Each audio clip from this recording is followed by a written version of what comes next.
The stagecoach groaned to a stop in front of Silver Bend's only hotel, its wheels caked with miles of dirt and dust. Inside, pressed against the worn leather seat, sat Nora-Mae Wilson, a ghost of a girl in a faded blue dress 2 sizes too big. Her bony shoulders hunched forward as if trying to disappear into herself. Sunlight streamed through the window, showing every frayed thread on her sleeves, every patch on her skirt. Her shoes, cracked and barely holding together, peeked out beneath the hem. She clutched a small bundle in her lap, all she owned in this world, and a Bible so old its cover was peeling. Outside, Obadiah Gaines waited. He stood tall, his black skin gleaming under the Montana sun, his broad frame casting a long shadow across the dusty street. His hair, cropped close to his scalp, showed the first hints of gray at the temples. A scar ran down the side of his jaw, a souvenir from a war. His hands, big and calloused from years of ranch work, flexed at his sides as he watched the stagecoach door. He had pictured his bride 100 times in his mind. A strong woman, maybe not beautiful by society's standards, but sturdy. A woman who could work beside him, who wouldn't flinch at the hard life of the frontier. A woman who would make folks look at him with respect. The door swung open. Nora-Mae stepped out, squinting against the sudden light. The first thing Obadiah noticed was how small she was. Not just short, fragile. Like a strong wind might snap her in two. Her dress hung off her thin frame. The fabric washed so many times it was nearly see-through in places. Her hair, a dull brown streaked with gold from the sun, was pulled back in a messy braid, strands escaping like they were trying to flee. Her face was too sharp, her cheeks hollow. She couldn't have been more than 19, and she was white. That shouldn't have mattered, but it did. Obadiah felt the weight of every eye in town on him. The whispers slithered through the crowd like snakes. That's his mail-order bride? Looks like she ain't eaten in weeks. Ain't no way that girl's gonna last out here. Nora-Mae's gaze found his, and for a second, he saw something flicker in her pale green eyes. Hope, maybe, or fear. Then she took a step toward him, and her foot caught on a loose board. She stumbled, barely catching herself, before she fell. A nervous laugh escaped her, high and thin, before she swallowed it back down. Obadiah's stomach sank. This wasn't a partner. This was a burden. He had worked too hard, fought too long, to tie himself to a woman who would make him look weak. Without a word, he turned and walked away. The crowd gasped. Nora-Mae stood frozen, her face draining of what little color it had. Her fingers twisted in the fabric of her skirt, her breath coming too fast. She didn't cry, didn't scream, just stood there, shrinking under the stares of strangers, as the man who was supposed to be her husband disappeared down the street. The stagecoach driver cleared his throat. "You got somewhere to go, miss?" She didn't answer, because the truth was she didn't. The sun dipped low in the sky, casting long shadows across Silver Bend as Nora-Mae wandered the edge of town. Her feet ached, her stomach growled, but she barely noticed. The weight of shame pressed down on her harder than the bundle clutched in her arms. She had thought, hoped, that this place would be different, that Obadiah Gaines would see past her ragged clothes and hollow cheeks, that she could finally stop running. But she had been wrong. The townspeople had scattered back to their homes and shops, their whispers still burning in her ears. She couldn't bear to step into the hotel, not without a coin to her name. So she walked until the buildings thinned, until the only sound was the wind rustling through the grass. Then she saw it, a small church, its whitewashed walls peeling, but its steeple pointing faithfully toward the heavens. Nora-Mae hesitated. She hadn't stepped foot in a church since her parents died. But where else could she go? Beneath the porch, hidden from view, she sank to her knees. The wood was rough against her skin, the air thick with the scent of dust and dry grass. She pressed her forehead against her worn Bible and let the tears come. "Lord," she whispered, "I don't know what to do." Her voice cracked, but the words poured out anyway.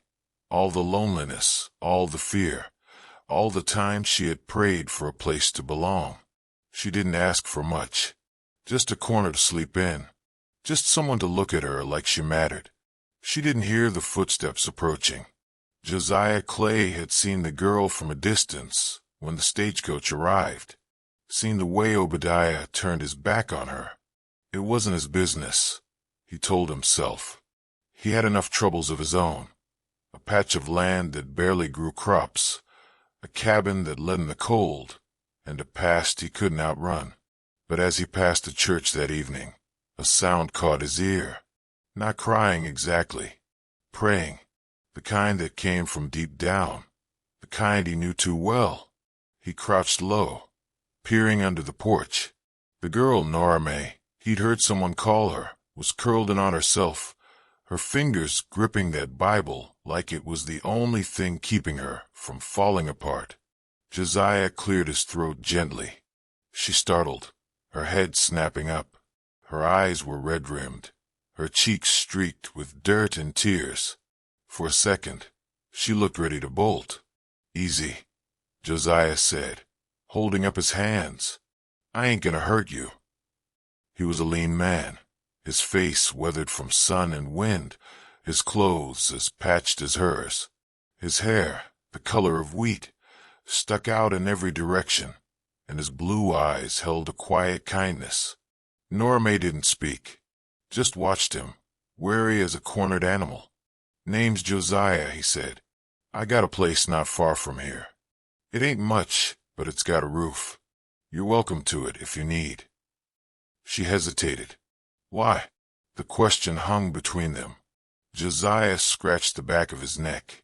"'Cause once upon a time," he said slowly, "someone did the same for me."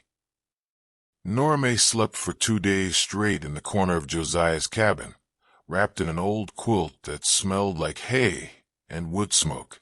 When she finally woke, the first thing she saw was a cup of weak tea and a slice of bread on the stool beside her. The second thing she saw was Josiah, asleep in a chair by the fire, his boots still on. She studied him in the dim light. He wasn't handsome, not in the way storybook men were. His nose was crooked, like it had been broken once, and his hands were rough with calluses. But there was a gentleness in the way he'd given her his bed, in the way he'd left food within reach. She took a sip of the tea. It was bitter but warm. By the time Josiah stirred, she had washed her face in the basin and folded the quilt neatly. "Morning," he mumbled, rubbing his eyes. "Morning," she whispered back. They didn't talk much those first few days. Nora-Mae helped where she could, sweeping the dirt floor, mending Josiah's shirt with careful stitches. He never asked her to, never expected it, but she needed to feel useful, needed to prove she wasn't just another mouth to feed. Then the preacher came. Josiah was out in the field when Reverend Hale rode up, his horse kicking up dust. Nora-Mae froze in the doorway, her heart pounding. "Josiah Clay," the preacher called, his voice booming. "You got a woman living under your roof who ain't your wife. That ain't proper, and you know it." Josiah wiped his brow with his sleeve, his jaw tightening. "She ain't got nowhere else to go." "Then marry her," the preacher said bluntly, "or she leaves by sundown." Nora-Mae's breath caught. She'd known this was coming, known it from the moment she stepped into this cabin. But hearing it out loud made her stomach twist. Josiah didn't look at her, just stared at the ground for a long moment. Then he nodded. "All right." The preacher left, and silence settled over them. "You don't have to," Nora-Mae said quietly. "I can go." Josiah finally met her eyes. "Where?" She didn't have an answer. "It don't have to mean nothing," he said. Just words in front of a preacher.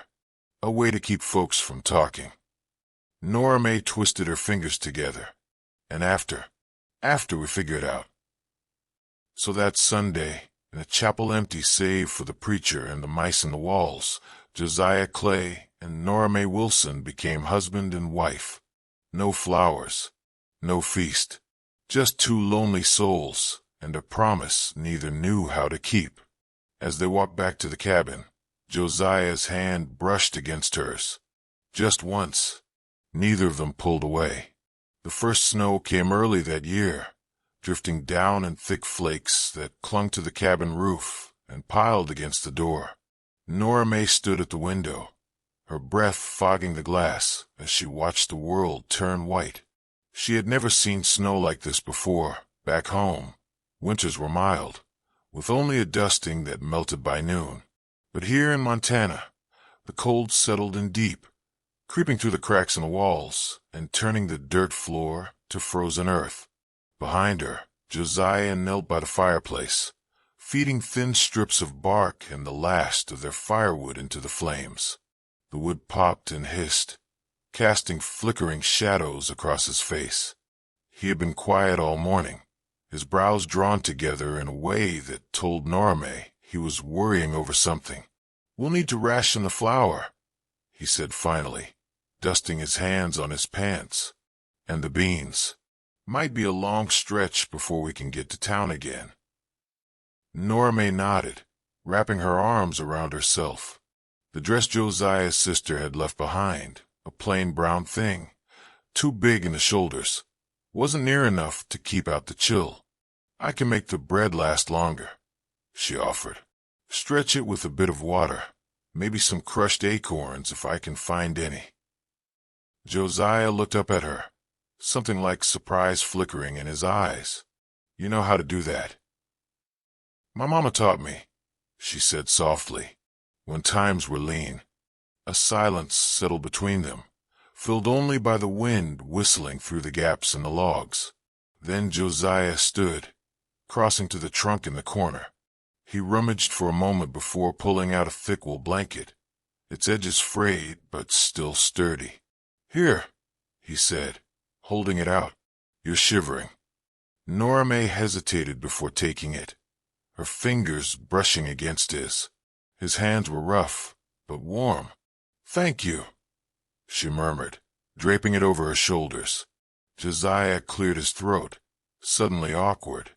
I'll see if I can find more wood. Maybe some pine branches to block the wind." He grabbed his coat and stepped out into the snow, leaving Nora-Mae alone with the fire and the quiet.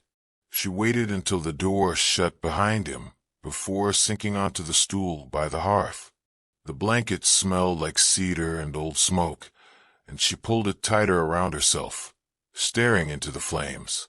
This wasn't the life she had imagined, not the one Obadiah had promised in his letters, full of hearty meals and a proper house.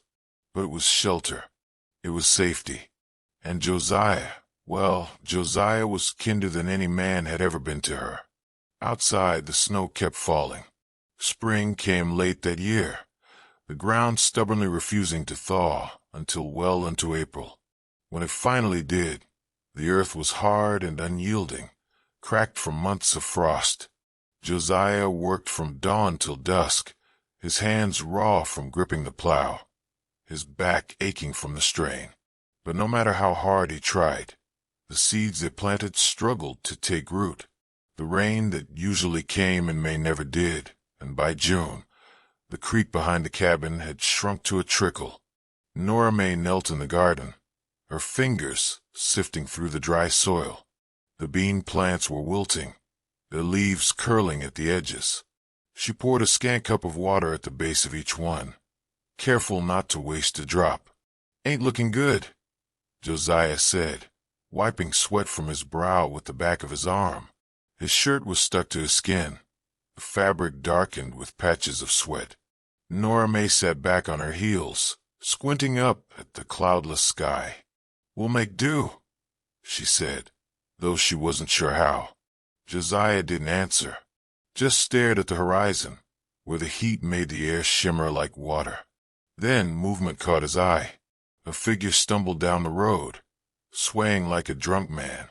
But as it drew closer, Josiah realized it wasn't liquor making him unsteady.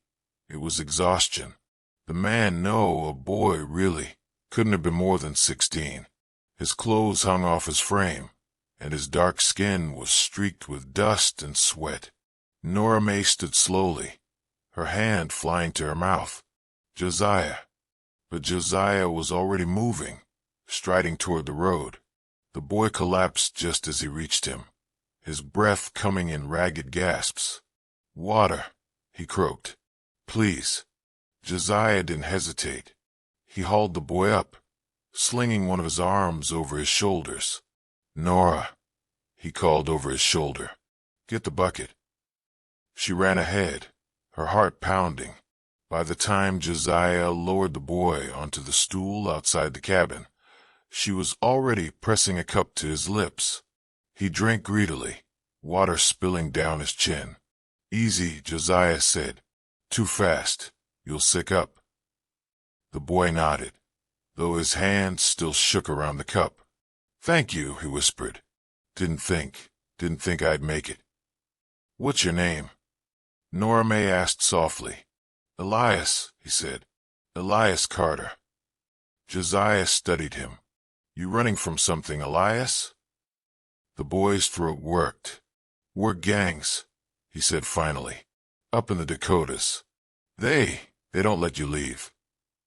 A heavy silence settled over them. Nora-Mae's stomach twisted. She knew what that meant. Knew what kind of man would treat a boy like this. Josiah exhaled sharply, then turned to Nora-Mae. "Get the bread," he said. "And what's left of the cheese." She didn't argue, just hurried inside, her hands steady despite the anger simmering in her chest. When she returned, Elias was staring at Josiah with something like disbelief. You're really gonna feed me?" Josiah met his gaze, his voice quiet but firm. "A man's worth ain't measured by what he owns," he said. "It's measured by what he gives." And in that moment, as the sun beat down on their little patch of land, Nora-Mae felt something warm bloom in her chest. This wasn't just survival anymore. This was family. The summer heat clung to the cabin like a wet blanket, thick and suffocating. Nora-Mae wiped her forehead with the back of her hand as she stirred a pot of thin broth over the fire. Elias sat at the table, his fingers tracing the grain of the wood, still too weak to do much more than eat and sleep. "You should rest," she said gently, ladling the broth into a chipped bowl.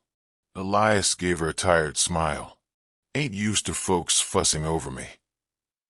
Josiah pushed open the door, his arms full of firewood. He dropped it near the hearth with a grunt, then nodded at Elias. "You look better. Color's back in your cheeks." Nora-Mae opened her mouth to respond when a sudden wave of dizziness hit her. The room tilted, the spoon slipping from her fingers to clatter against the floor. "Nora," Josiah's voice sounded far away. She reached for the table to steady herself, but her knees buckled. Strong arms caught her before she hit the ground. The last thing she saw before darkness took her was Josiah's terrified face looming above her. When she woke, fire raged through her body. Every muscle ached, her skin burned to the touch, and her throat felt lined with sand. A cool cloth pressed against her forehead. "Don't know what it is," Josiah was saying, his voice tight with worry. "She was fine this morning."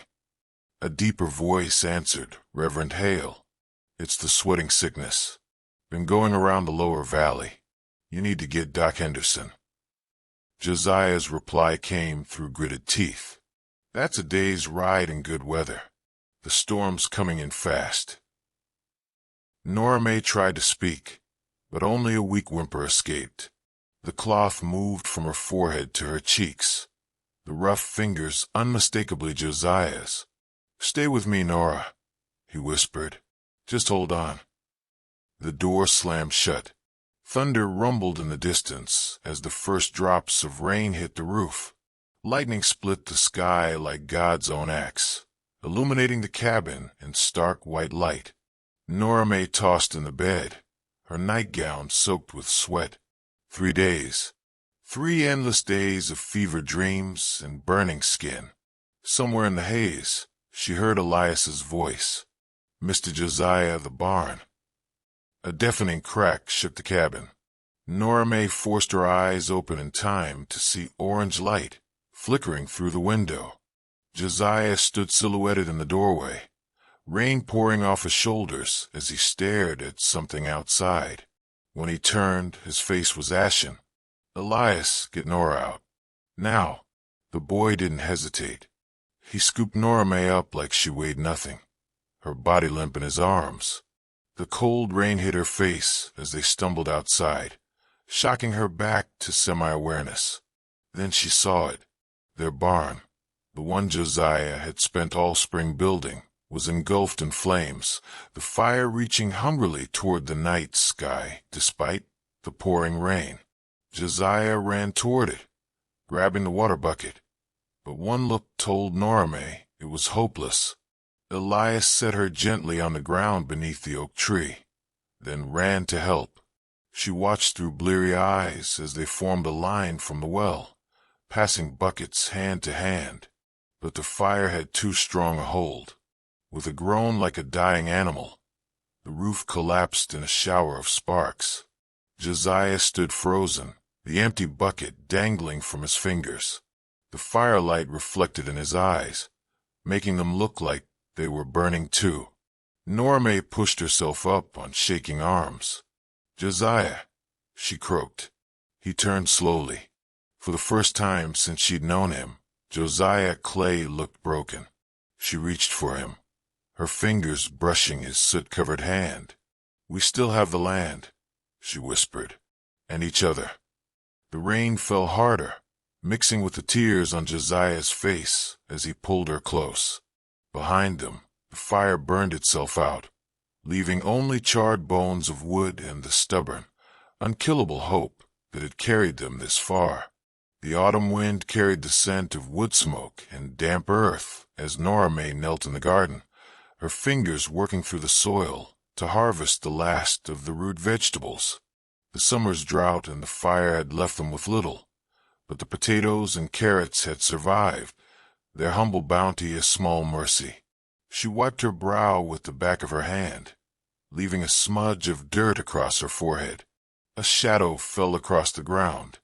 Nora-Mae looked up to see Obadiah Gaines standing at the edge of their property, his broad shoulders blocking the afternoon sun. He held his hat in his hands, turning it slowly between his fingers.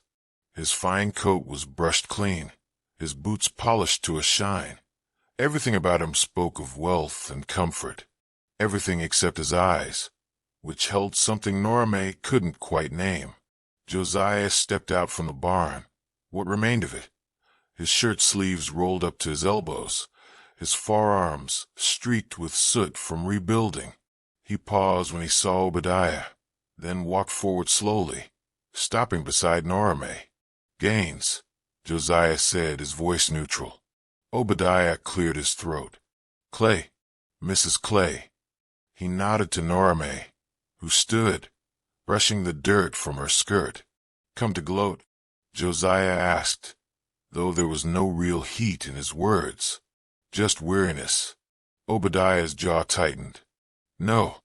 He looked around their homestead, the charred remains of the barn, the small cabin with its patched roof, the meager garden. "I came to make you an offer." Nora-Mae felt Josiah tense beside her. "I'll buy your land," Obadiah said. "Give you enough to start fresh somewhere else. Maybe even enough to buy a small place in town." The words hung in the air between them. Nora-Mae's heart pounded in her chest. Josiah crossed his arms. "Why?" Obadiah hesitated. "This land's no good for you. You've seen that. Drought. Fire. You're barely scraping by." His gaze flickered to Nora-Mae. "You could have better." Nora-Mae stepped forward before Josiah could respond. "What we have is enough," she said softly. Obadiah blinked. "Enough? Look around you, woman. You've got nothing." Nora-Mae smiled, a small, quiet thing that didn't reach her eyes. "We've got each other. We've got our home. That's more than many can say." Obadiah stared at her, his expression unreadable. Then he turned to Josiah. "You really going to turn this down?" Josiah put a hand on Nora-Mae's shoulder. "She's right. We've been rich in ways money can't touch." For a long moment, Obadiah said nothing. Then he shook his head, muttering something under his breath as he turned away. "You're fools," he said, though it lacked conviction. He mounted his horse and rode off without another word, leaving Nora-Mae and Josiah standing together in the fading light. Josiah squeezed her shoulder. "You meant that?" Nora-Mae leaned into his touch. Every word. Years passed like pages turning in a well-loved book. The cabin grew warmer, its walls strengthened by Josiah's hands, and its rooms filled with Nora-Mae's laughter. The land, once harsh and unyielding, began to give back. Slowly, grudgingly, but surely. Elias stayed with them, becoming more son than stranger, his quick smile and strong back a blessing neither had expected, but both cherished. And as the seasons turned, others came, travelers with nowhere else to go, families displaced by hardship, souls in need of shelter. Nora-Mae stood at the stove, stirring a pot of stew that smelled of herbs and warmth. The table was set with mismatched bowls, the chairs crowded with people, some familiar, some new. A young mother with a babe in her arms, an old trapper with stories etched into the lines of his face, a pair of siblings with eyes too old for their years. Josiah came in from the fields, his hair damp with sweat, his hands dirty from the day's work. He paused in the doorway, taking in the scene, the full table, the laughter, the way Nora-Mae moved between their guests with gentle ease. Elias grinned up at him from where he sat mending a harness. "Saved you a seat, Pa." The words still sent a thrill through Josiah's chest. He ruffled the boy's hair as he passed, then came to stand beside Nora-Mae. "Looks like we're feeding half the territory tonight," he murmured, leaning in to steal a kiss from her cheek. Nora-Mae swatted at him with a spoon, but her eyes sparkled. "And we'll have enough for seconds, thanks to that wheat you brought in." Outside, the sun dipped below the horizon, painting the sky in shades of gold and purple. The sound of voices and clattering dishes spilled out into the evening air, a melody of life and love and hard-won peace. And in the church at the edge of town, Obadiah Gaines stood at the window, watching the light from their cabin windows glow against the gathering dark. He couldn't hear the laughter or smell the stew, but he didn't need to. The truth was written in the way the light held steady against the night, bright, unwavering, and somehow enough. The morning sun rose golden over the Montana plains, painting the fields in warm light as Nora-Mae stepped onto the porch, her hands wrapped around a steaming cup of chicory coffee. Years had softened the sharp angles of her face, but her eyes still held the same quiet strength they'd always possessed. Behind her, cabin door creaked open, and Josiah joined her, his work-roughened hand finding the small of her back as they watched their land wake up around them. Elias, now a man grown, was already in the fields, his laughter carrying on the breeze as he taught a young boy to mend a fence. The child, one of many they'd taken in over the years, hung on his every word, his small hands clumsy but eager. Nora-Mae smiled into her cup. "Looks like he's got himself a shadow." Josiah chuckled. "Reckon we all do, one way or another." Their peace was interrupted by the sound of hooves on the dirt road. Obadiah Gaines rode up, his horse kicking up dust as he came to a stop at the edge of their property. He was older now, his hair more gray than black, his proud shoulders slightly stooped with time, but his eyes were sharp as ever as he took in the sight before him.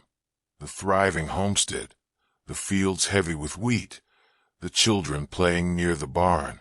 Josiah stepped forward, his hand raised in greeting. "Morning, Gaines." Obadiah dismounted slowly, his gaze flickering over the bustling homestead. "Clay," he nodded to Nora-Mae. "Mrs. Clay." Nora-Mae set her cup aside. "Would you like to come in? Coffee's still hot." Obadiah hesitated, then shook his head. "I ain't staying." He shifted uncomfortably, his fingers tightening around his hat. "I came to, well." He cleared his throat. "To apologize." The words hung in the air between them. Josiah and Nora-Mae exchanged a glance. Obadiah continued, his voice gruff. "I was wrong. About you. About all of this." He gestured to the land around them. "I couldn't see how you'd make it work. But you did." Nora-Mae stepped forward, her voice gentle. "We had help." Obadiah's brow furrowed. "From who?" She touched the simple wooden cross that hung around her neck, the one Josiah had carved for her all those years ago. "From the one who always saw us, even when no one else did." Obadiah stared at her for a long moment, something unreadable passing over his face.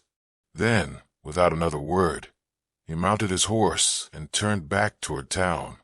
But this time, when he passed a stranded wagon on the road, a family struggling with a broken wheel, he stopped, and for the first time in his life, Obadiah Gaines got down in the dirt to help.